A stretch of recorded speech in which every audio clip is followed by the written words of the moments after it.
কিছু হয়েছে? আপনি আমার আইসক্রিমের ভ্যানটা চুরি করছেন তাই না? ভালো ভালো কইতাছি আমার আইসক্রিমের ভ্যানটা আমার ফেরত দেন। ভ্যান আমি দিব কেন? ভ্যান তো এখানে ছিল, কোথায় যাবে আর? ভালো ভালো কইতাছি আমার ভ্যানটা আমার ফেরত দেন, নাহলে কিন্তু খবর আছে কই দিলাম। অদ্ভুত ব্যাপার তো, ভ্যানটা আমি নিব কেন আর নিয়েই বা কি করবো? আমি তো বাসায় ছিলাম। বাসায় ছিলেন তার মানে নিশ্চয়ই কারো দিয়ে আমার ভ্যানটা নেওয়া হয়েছেন তাই না? আমি সব বুঝে গেছি আপনার চালাকি। আপনি ভালো ভালো আমার ভ্যানটা ফেরত দেন করে দিতেছি, নাহলে কিন্তু খবর আছে আপনার। দেখো তুমি শুধু শুধু উল্টাপাল্টা ভাবছো। অনেস্টলি বলছি, সত্যি আমি কিছু জানি না। আমার ভ্যানটা এখানে ছিল। কি হয়েছে আমার ভ্যানটা গেল কই? এই মেয়ে বিড়বিড় করে কি বলছো? কি হয়েছে? আপনার বলে আমার ভ্যানটা লুহে গেছে। আমার ভ্যানটা ফেরত দিতে কোন প্লিজ। এই কি উল্টাপাল্টা কথা বলছো? হ্যাঁ, আমার ছেলে তোমার ভ্যান নিতে যাবে কেন? তা নইলে কে নিব? আমার ভ্যানটা ঠিক এই জায়গায় ছিল। উনি আমার আইসক্রিমের জন্য ডাক দিছে, আমি ভ্যানটা এখানে রাইখা আইসক্রিমগুলো নিয়ে ভিতরে ঢুকলাম। আপনারা তো আইসক্রিম নিলেনই না, উল্টা আগে আমার ভ্যানটা নাই। আমি ভালো ভালো করতেছি, আপনারা আমার ভ্যানটা ফেরত দিয়ে দেন। তোমাদের মতো মেয়েদের নাটক আমি খুব ভালো করেই জানি। একটা কাহিনী বানিয়ে এখন টাকা ইনকাম করার ধান্দায় নেমেছো তাই না? আমার সাথে এরকম নয় ছয় করতে পারবে না। যাও এখান থেকে, যাও। এটা না আমাকে হেল্প করতে গিয়ে ওর আইসক্রিমের ভ্যানটা হারিয়েছে। আমি হেল্প করি, প্লিজ একটু খুঁজে দেখি। মায়া লাগছে তোমার না মেয়েটার জন্য? হ্যাঁ, এসো ভেতরে এসো।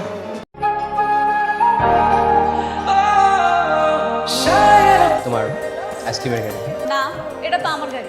আমি জানি তো এটা তোমার না, আমি তোমাকে গিফট করলাম। আপনি আমার গিফট করতে যাবেন কেন? আর আপনি গিফট করলে আমি নিবই বা কেন? সেদিন তো আমার জন্যই তোমার আইসক্রিমের গাড়িটা চুরি হলো, তাই না? আমি যদি তোমাকে উপরে না রাখতাম, তুমি যদি উপরে না যেতে, তাহলে তো চুরি হতো না। না, ওইখানে তো শুধু আপনার দোষ ছিল না, আমারও দোষ আছে। ওই দিন যদি আমি গাড়িটা তালা দিয়ে দিতাম তাহলে কি গাড়িটা চুরি হয়ে যেত? কোন আপনি? একটা ব্যাপার খেয়াল করে দেখি তো, শুরু থেকেই আমরা দুজনে কিন্তু একসাথে দোষী, আর এই জন্যই কিন্তু আমাদের প্রেমটা ভালো হলো। প্রেম মানে? বন্ধুত্ব আর কি, বন্ধুত্ব। আমি ওই গাড়ি নিতে পারবো না। কেন? আপনি কে যে আপনার গাড়ি আমি নিব? ওই যে বললাম না আমরা ফ্রেন্ড, তো ফ্রেন্ডকে তো গিফট করতেই পারে। আচ্ছা ঠিক আছে, আমি আপনার গাড়িটা নিতে পারি, শর্ত আছে। কি শর্ত বলো? এই মুহূর্তে যেহেতু আমার গাড়িটা খুব দরকার, সেহেতু আমি গাড়িটা নিতেছি। কিন্তু আমি আপনার প্রত্যেকদিন 200 টাকা করে দিয়া আপনার গাড়ির টাকাটা পরিশোধ করে দিন, ঠিক আছে? এই শর্তে আমি রাজি। অন্তত এই শর্তের বাহানো হলেও প্রতিদিন তোমার সঙ্গে আমার দেখা হবে। হ্যাঁ, কি বলেন বুঝিনি। এত বুঝতে হবে না তোমাকে। আসসালামু আলাইকুম আঙ্কেল, ভালো আছেন? তুমি এখানে কি চাও? এই তো টাকা দিতে আসছি। কিসের টাকা? 200 টাকা। কিসের 200 টাকা সেটা বলবে তো? ওই দিন আমার ভ্যানটা চুরি হয়ে গেল না, আপনার ছেলে তো আমার একটা নতুন ভ্যান কিনা দিছে। আমি ওনারে বলেছি প্রত্যেক দিন 200 টাকা করে ওনার কাছে জমা দিয়ে সব টাকা পরিশোধ করে দেবো না। আমার ছেলে তোমাকে ভ্যান কিনে দিয়েছে? এই কাব্য, কাব্য, তুমি এখানে আবার কেন আসছো? কেন? আমি আপনারা কালকে বললাম না যে আপনার 200 টাকা করে দিব জমা। তাহলে এই ব্যবসা করছো না? হুম, না বাবা, কোনো বিজনেস না তো। ওই আমার জন্য গতকাল ওর আইসক্রিমের গাড়িটা চুরি হয়ে গেছিল না, তাই আমি ওকে নতুন একটা গাড়ি গিফট করেছি। Just একটা চাকরি জোগাড় করতে পারছো না? তোমার একটা চাকরি নেই, অথচ তুমি এই রাস্তার মেয়েকে গাড়ি গিফট করেছো। কার টাকায়? আমার টাকায় নিশ্চয়। বাপের টাকায় ফুটানি করো। এমে তুমি দাঁড়িয়ে আছো কেন? তুমি এখানে দাঁড়িয়ে আছো কেন? যাও। চিনা নাই জানা নাই এই পোলাটা তোর এই গাড়িটা কিনা দিল। মনটা অনেক নরম পোলাটা, হ্যাঁ মা, পোলাটা অনেক ভালো। তোরে কি পছন্দ করে? কি যে কও না মা, ওরা তো অনেক বড় হয়, আমার পছন্দ করবো, তবে আমার লগে বন্ধু পাতাইছে। শুধু বন্ধু?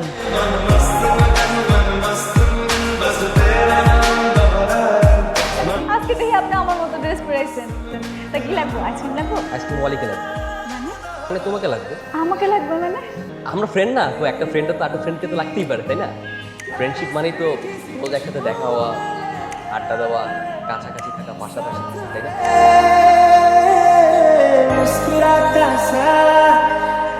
আচ্ছা, আমি তোমাকে একটা কথা বলতে চাই। বলেন। আমি তোমাকে ভালোবাসি। কি বলতেছেন আপনি এসব? সত্যি বলছি, সত্যি তোমাকে অনেক ভালোবাসি। আর শুধু ভালোবাসি না, সম্মানের সাথে সামাজিক রীতিনীতি মেনে তোমাকে বিয়ে করতে চাই। তোমার কি কোনো আপত্তি আছে? এটা কোনোদিন সম্ভব না। কই আপনি আর কই আমি? দেখো, তোমার আর আমার দুজনের যদি সম্মতি থাকে, এই পৃথিবী সৃষ্ট ব্যবধানের বেড়া যা কোনো কিছুই করতে পারবে না। তুমি একবার রাজি হয়ে যাও। তুমি যদি একবার বলো তুমি রাজি, আমি আজকে আমার বাড়িতে কথা বলবো। আমি ঠিকই জানি আপনার আব্বা আম্মা জীবন আমার মাইনে নেয়। দেখো, বাড়িতে মানবে কি মানবে না সেটা পরের ব্যাপার। তুমি এখন বলো তুমি রাজি কি না। হ্যাঁ, তোমাকে আজকে দেখলাম রাস্তায় দাঁড়িয়ে দাঁড়িয়ে তুমি আইসক্রিম বিক্রি করছো। কাব্য, তোর বাবা কি সত্যি বললো? না মা, ওটা তো আমার আইসক্রিমের গাড়ি ছিল না, ওটা তো মা নিশা আইসক্রিমের গাড়ি ছিল। নিশাটা কে? মা, তোমার মনে নেই ওই সেদিন যে একটা মেয়ে এসেছিল আইসক্রিম নিয়ে? ওই তো নিশা, ওর গাড়ি তো ছিল। তোমাকে যদি এই অবস্থায় আমার ফ্রেন্ড সার্কেল দেখতো, তাহলে আমার মান সম্মান কোথায় থাকতো? একবার চিন্তা করে দেখেছো?